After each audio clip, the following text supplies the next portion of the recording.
Good morning. Thank you very much for being here.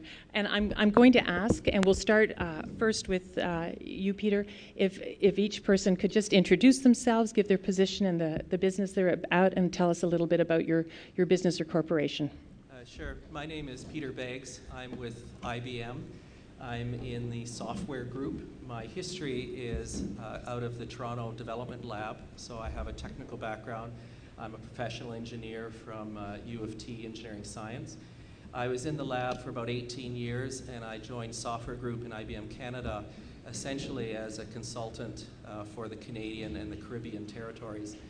My role is as a national lead for the software group that IBM calls WebSphere, so the middleware infrastructure technologies. So my background is technical, but I'm also a consultant and in sales as well today. Okay.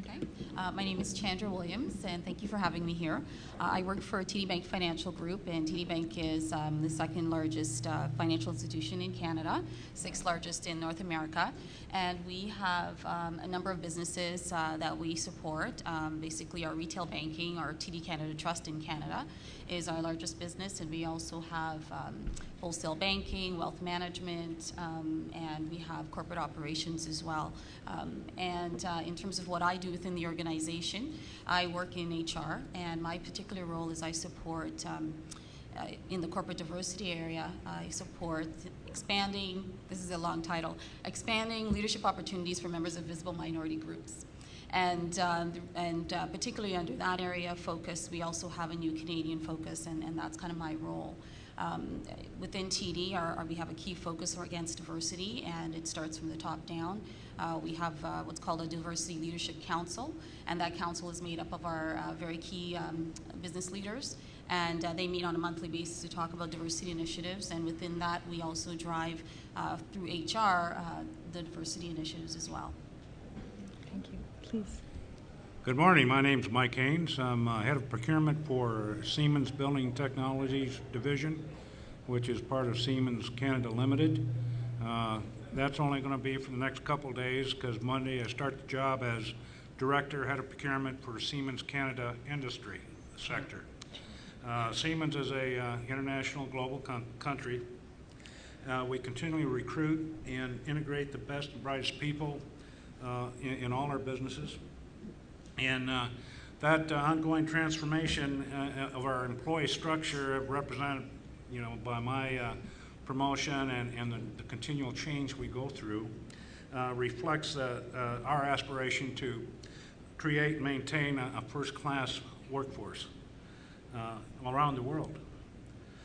In 2010, Siemens Canada was named as one of the top 100 employees in Canada. From a business perspective, in the industry sector, I'll be responsible for industry and automation, drive technologies, building technologies and low voltage, water technologies, Siemens Mobility, and Osram Sylvania, and also Miltronics. So it's a pleasure to be here, and I look forward to speaking with all of you during the day. Thank you.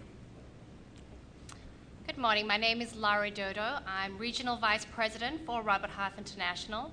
We are a specialized recruitment firm with over 400 locations worldwide.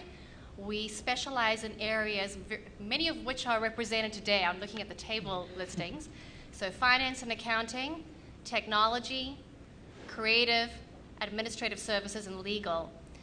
We have had the privilege and pleasure of receiving many accolades over our 62-year history that range from CEO of the Year Awards through to Forbes' Most Admired Company list. But really what we're about is we take top talent to our clients to help them get their projects done on time and help individuals make career transitions and career moves.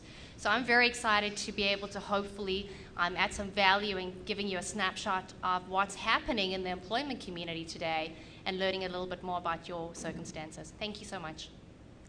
So I think we have a very excellent panel with respect to breadth in their experience, their own experience, as well as the organizations that they work for. So we have some questions that I'm going to pose to them and mix it up a little bit. I hear a little bit about it that would perhaps be some of the questions you might ask. But as I suggested, we might not hit all those questions and invite you to do so. I guess I will start with just the first question of, can you share some of the leading trends and practices in your industry that predict the skills that are required for the next 5 years? So not so much what we need right now, but what are we likely to need for the next 5 years in your particular industry? I'll pick on Lara to start first. How's that? Oh, that's a broad question. Well, I'm going to start off with across all disciplines, whether you're a finance and accounting professional or technology. Adaptability is key, the ability to move with changing markets, changing leadership styles, changing focus areas. Underneath that, I would advise any certifications on the technology front, any designations on the finance and accounting side, human resources side, legal side, obviously carry a lot of weight. Linking into it, employers today are increasingly particular and selective in whom they are adding to their teams. We've come through a very tough economic period, and most companies are still somewhat resource shy. So in terms of skills transition, the ability for someone who can articulate very clearly and efficiently what value you have to contribute to that functional area or that department is a very key attribute. So effective communication would be up there. Adaptability we spoke about. The ability to work with diverse teams, and diversity in terms of cultural, personality style, functional areas is very key too. On the technical piece again, designations we spoke of, certifications, and then certainly I'd encourage in the breakout table sessions, we have representatives today from accounting groups, technology, and creative who can tell you a little bit more about per those skill sets, hot trains from an actual technical skill standpoint. Thank you. Would anybody, Chandra, would you like to add to that? I would actually agree a lot with what Lara has already said. I think in terms of adaptability, versatility, that's really key. And oftentimes, within our organization, we see people that have been with the bank for 20 years plus. And one of the things I think that's been a strength for them is being able to take their skills and then transfer those skills to other roles and be able to apply that. So whether that's understanding the business and then taking that broad into another business, and so that I think is very key. You also mentioned, Lara, the global piece. So again, we understand that there's some cultural competencies that people do bring to the table, whether it's North American or whether it's beyond North America, and that's, I think, something that in TD we value. So I think people shouldn't shy away from having that worldview and having that perspective and sharing that as well. And at the core of TD, our business really is about customer service. And so that's a big piece for us in terms of, obviously working with people inside the bank as well as outside of the bank, and really having that love for customer service and that drive for it. Thank you. Peter, how important are soft skills in the workplace? Well, actually, soft skills are probably more important than we often think of the technical skills. When I joined IBM 32 years ago, anything that I brought in as far as a technical skill is long obsolete now.